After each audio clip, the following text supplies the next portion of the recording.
एयान बेटा, आज स्कूल कैसा रहा? अम्मी, आज तो कमाल हो गया। मेरा होमवर्क बोलने लगा।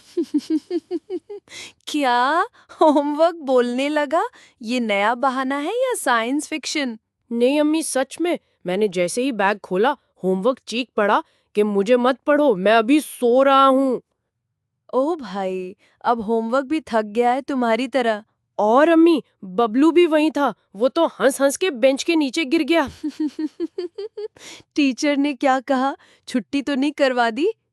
टीचर ने कहा, अगर तुम्हारा होमवर्क वाकई बोलता है तो कल असेंबली में उसे तकरीर भी करवा देना। एयान, तुम होमवर्क करते हो या कॉमेडी नाइट चलाते हो? अम्मी, मैं पढ़ता हूँ, लेकिन मजहब भी जरूरी होता है। चलो, आज तुम्हारे होमवर्क को भी गर्म दूध दे देते हैं ताकि वो भी फ्रेश हो जाए।